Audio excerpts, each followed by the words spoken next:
Welcome to Be That Lawyer, Coach's Corner with Steve Fretzin. Welcome to Be That Lawyer, Coach's Corner with Steve Fretzin, your backstage pass to grow the practice of your dreams, not just living with the one you have. I'm Heidi Mack, and today we're pulling back the curtain on the man behind the mission. Steve Fretzin is a 5-time author, internationally recognized lawyer, coach, and to-go-to advisor for attorneys who want to grow their practices without selling their souls or burning out in the process. Over the past 17 plus years, he has helped hundreds of lawyers, from solo practitioners to big law rainmakers, transform their practices through a smarter, more sustainable approach to business development. In this premiere episode, we'll meet the voice behind the mic and learn how mastering business development isn't just optimal, it's essential. This is Coach's Corner, where the top performing attorneys listen to level up. Let's dive in. This episode is episode 1, Why Lawyers Struggle with Business Development and How to Fix It. Hello, Steve. Thank you so much for joining us. We really appreciate it. Yeah, it's my pleasure. Thank you, Heidi. All right. Well, let's get into it. Steve, let's start with, at the beginning, your origin story involving surviving a plane crash. Can you tell us what happened and how it changed the direction of your life and career? Yeah, and this has to be the short version because the long one gets me all riled up. But the short version is I was 26 years old, had the most amazing day up in Eagle River, Wisconsin with a bunch of friends. And coming back at night, we're in the plane, 6-passenger Cherokee Piper.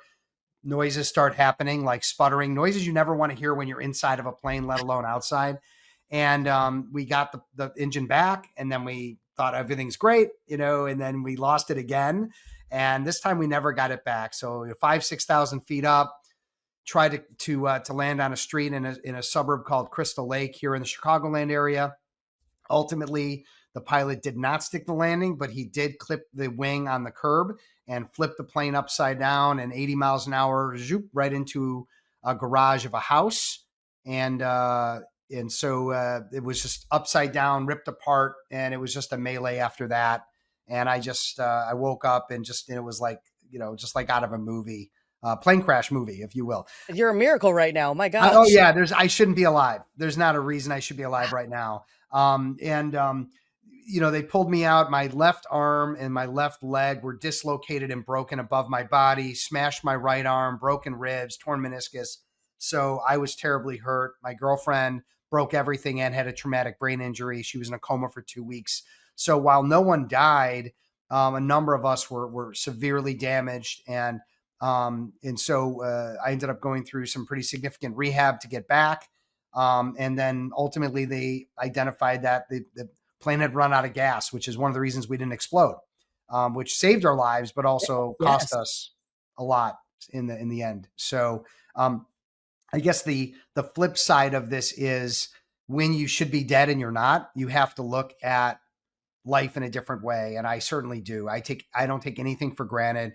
I live every day, not as it's my last, because that would be a little intense, but I think I live every day to the fullest. I'm on a mission to help attorneys live their best lives. My father retired from law at 65 after practicing for 35, 40 years. And I never wanted to be a lawyer. I never thought that was a path for me, but helping lawyers on the business side of things became my passion. And I want to leave the legal industry much differently than I found it, in helping them on the business development side and being known for and affecting a lot of lives, which I have over the last 17 years doing this. So, but I think when you have a near-death experience, you look at things differently, you play your cards differently. And I certainly have done that. And I'm very fortunate. And I know that, and my family's very fortunate, and I'm just so honored and thrilled to be here and be able to share my story and help people in a way that I have. I love that. Yeah, I mean, that is an incredible story. So now you've coached hundreds of attorneys across every practice area and firm size. So I'm assuming your father was part of that inspiration. Was there a reason you focused directly on lawyers? So I never thought lawyers really needed help because my father never needed help. He was a solo practitioner. He had a very successful law practice in Chicago. I don't remember him ever saying I need business or ever having a bad year. I think every year was a good year for him. He loved being an entrepreneur. He pushed that on me and my sister very aggressively, that if you can work for yourself, that's important. But ultimately, I started my own business teaching sales free selling in 2004. Again, never thinking about lawyers at all until the recession of 2008. And that's really where things happen. I started getting a lawyer, then another, then a law firm. Then I went to my dad and I said, "Hey, Dad, this is something." He goes, "Yeah, it's something." It's not something he needed, but it was interesting to him that lawyers were kind of coming out of the woodwork looking for business development advice because their phones had stopped ringing and they had lost jobs and they needed to go out on their own, and things, just the whole world had changed. And so I didn't decide on that moment, hey, I'm going to work with lawyers and specialize. It was really something that happened over around a 1 to 2 year time frame where lawyers and law firms just became more and more a part of my world. And ultimately, about 85% of my business was lawyers and law firms in the Chicagoland area. And I had been talking to a client about specializing, as I do. And he's like, "Well, why aren't you specializing?" I was like, "Oh, okay, you got me. I gotta drink my own medicine." And so ultimately I said, "All right." My company, funny enough, is called what's called Sales Results Inc.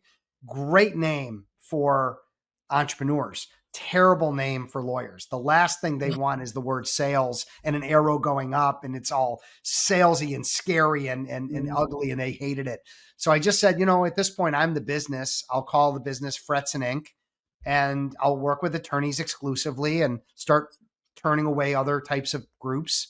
And it ended up being an amazing match, mainly for two reasons. One is the need that lawyers have for business development, coaching, and training, and the fact that I'm providing that. And the other was that I had come up with this concept of sales free selling, which I think we'll talk about more later, but ultimately how to do business development and sales without ever feeling salesy, which is the biggest concern lawyers have as it relates to, I don't want to do this stuff. It's not why I became a lawyer. Please, God help me. I don't want to have to be out there selling this, these services. I just want to practice the law, when in fact, building your own client base and your own book of business is maybe the second most important thing next to being a great lawyer that lawyers need to start to work on, and developing their own business gives them freedom and control and autonomy they don't get when they just work at a firm doing everyone else's work. Yeah, honestly, I remember that recession, and I was in the food and beverage sector, and that really hit us hard. I just never thought about, lawyers being part of that as well. And you got to think about it. If the people that need the lawyers don't have the money to get them, then they're not creating business for themselves either. So Yeah. that's amazing that that's part of the way you were inspired for that. Yeah, I mean, I worked in over 50 industries, and in a number of them in professional services. And interestingly enough, never a lawyer. And then it just sort of popped, and then we never looked back. And I said, "Hey, I could be a bigger player like in a smaller, niche than being kind of a small player in a big niche like sales training, which is Mm. multi-billion-dollar industry." And this is 17 years ago, and now there's hundreds and hundreds of lawyers, lawyer coaches in the space that all do all kinds of things, leadership, operational, all this stuff. And it's great because lawyers really need it. And by the way, still not really doing much in law school to teach lawyers anything about the business side of things. So That makes it's frustrating, but it's what's keeping, I guess, me in business. So Well, yeah. So, I mean, so going into that for listeners new to your brand, what does "be that lawyer" actually mean to you, and what kind of lawyer are we talking about here? yeah, and it's really not about what it means to me. It's really what it means to the legal industry, because there is someone that every lawyer knows that they point at and look up to and say, he or she is that lawyer. That's the person that I want to be. They're the person that brings in all the business. They're the person that takes lots of vacations. They're the person who seems to have it all together. And the lawyer is looking up to that person because they're working for five other lawyers at their firm that feed them the work. They've got, a dozen clients they're doing work with. This ultimately they have 5, 10, 15 different bosses telling them what to do and running their life. And they're working the weekends and evenings, and they just don't really have that control. And that lawyer that they know does. They're controlling everything about how they run their career and the path and the trajectory and all of that. And that's what Be That Lawyer is all about. is someone that's really looked up to by other lawyers in the profession. Love that, love that. So you already have been doing this. You already host the Be That Lawyer podcast. What made you want to launch Coach's Corner, and how will this show be different? So this show is going to be more about helping lawyers directly with not only strategy, but tactical, actionable advice that will help them build their law practices. On my show, which I love, and I'm, 530 plus episodes in, it's me interviewing rainmakers. It's me interviewing top people in operations and technology and marketing and all these great things and other coaches. And I love it. And of course, I'm chiming in my 2 cents, but it doesn't really give lawyers the direct advice of answering their toughest challenges, their toughest questions, giving them experiences and scenarios that they're going to be in to help them directly get towards that be that lawyer theme. And I'm really hoping that it takes off and it helps lawyers get the advice that they need to do things, business building, in a more efficient way and a more structured way than just winging it, which is what many of them are just doing, or hiding from it, which is what a lot of them are doing as well. Yeah, so like yeah, as we start talking about today's topic, you were saying earlier about like in college, like they're not really talking about the business side of it. So like why is that part of the reason why so many smart, capable lawyers they struggle with business development? So it's not discussed in college for sure. And at the law school level, they may have a practice management class or a class that sort of addresses, oh, this is a little bit about networking, or this is a little bit about LinkedIn, or a little bit about, the business side of things. But it's all on the and again, if somebody's teaching that, don't take this the wrong way, but it's a lot of, because they can only cover so much ground and it's all on the surface.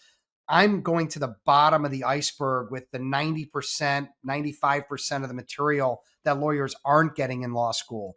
And it's everything from planning, execution, follow through on how to build a sustainable law practice where you can make money, help the right people, help more people, and build something that not only you can be really proud of, but that gives you the lifestyle that you really want. You want to make money, you want to have a lifestyle, you want this to be a career, not a job. And that's really what this is all about, is helping lawyers get to that point. In law school, they're just still focused on teaching law, which is what they should do. And by the way, there also might be some pressure from big law to not teach the business skills, because ultimately they're looking for workhorses to come in and do the low level jobs and work their way up in the food chain.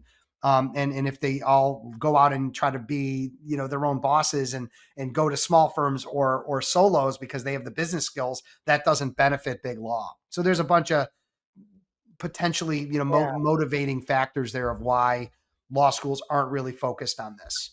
Yeah, so how much of these problems do stem from that mindset issue versus the training and tools that might be there? Yeah, there's a big mindset gap that lawyers have, because again, it is a noble profession. Like it is a, a JD, it is a, there's doctors and there's lawyers, and they're usually kind of grouped together for a reason, because they're both doing something that's highly regulated. They're both doing something that is up on a pedestal.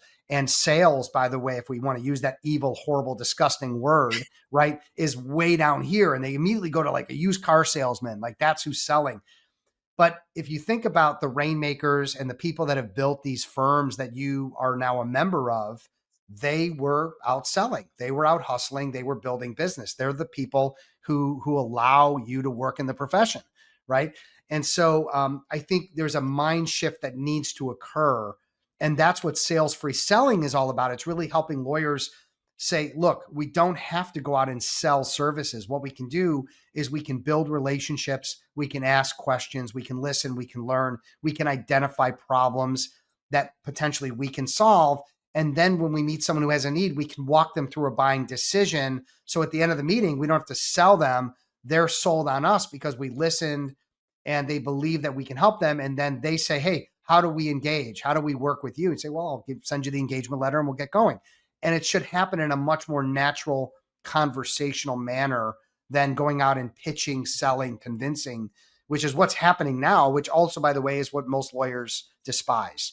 So we're really trying to turn things around and stir the pot in a positive direction, and having a positive mindset that sales isn't a bad thing, that we're actually out there similar to law, helping people solve problems. And the solution in many cases is you. You're the solution. But if you don't get in front of people, then what are you solving? You're solving for nothing, because you need to get your own clients that have problems for you to solve. And that's how business gets built. So, and to do it in an ethical, professional way is really the key to doing it and being happy doing it. Well, then, for someone who feels stuck or overwhelmed right now, what's one small action step that they could take this week to build momentum? Yeah, and this is something that if you've listened to my Be That Lawyer podcast in the past, you may recognize. It's my go-to play, which is, look, you went to college, you went to law school, and you learned the law, and there's value in that degree and value in passing the bar and working as a lawyer. You need to have that same approach to business development and marketing. Is you need to be a student of the game, because this is going to be, again, the second most important thing that you're going to do in your career. Number one, be a great lawyer. Number two is be a great marketer and business developer. Well, why?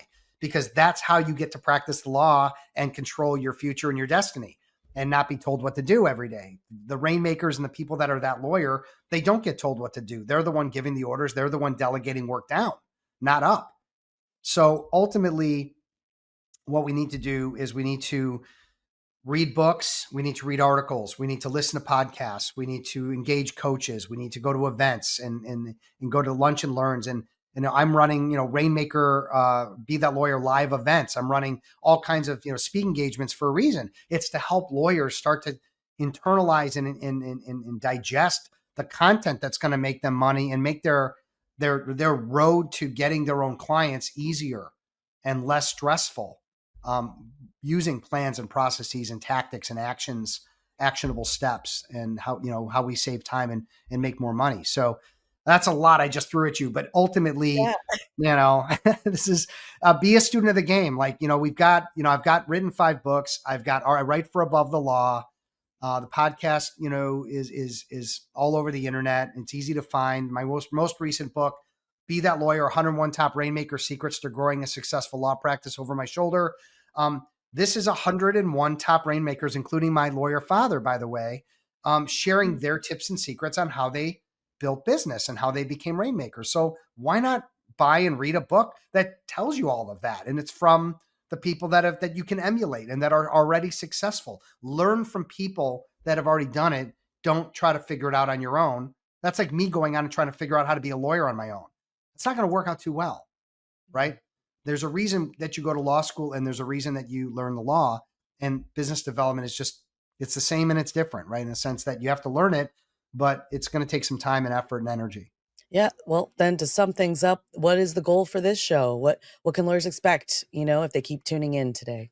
I'm going to do my very best to try to give you tactical, actionable advice on how to plan and execute and build the law practice of your dreams. Now, can you become a rainmaker and make millions of dollars listening to a podcast? Maybe. But I want to get you started. I want to at least give you some, here's how to be a more effective networker. Here's how you should better manage your time. Here's some time management hacks. Here's how to sales free sell.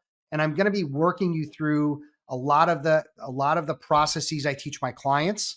I may even bring some clients on to talk about what they've learned and share the stage with them a little bit so that you can get a better feeling for what it's like to work with a coach and what's actually happening behind the scenes. Because right now you're out there on an island by yourself, not knowing what's really going on and how other people are being successful when you're still struggling to go to your first networking event, or you've been networking, but you're not getting any benefit or any business out of it. So let's start addressing these things and start giving you some really sales-free ways to start building your practice of law. Wonderful, wonderful. Well, thanks for joining us for this kickoff episode of Be That Lawyer, Coach's Corner with Steve Fretzin. If you're ready to stop waiting for referrals and start building a law practice you actually love, visit BeThatLawyer.com to learn more. And don't forget to subscribe, leave a review, and share the show with a lawyer who needs it. Thank you so much for joining us, Steve. Thank you. Thanks for watching. Be sure to hit that like and subscribe button and leave us a review in the comments.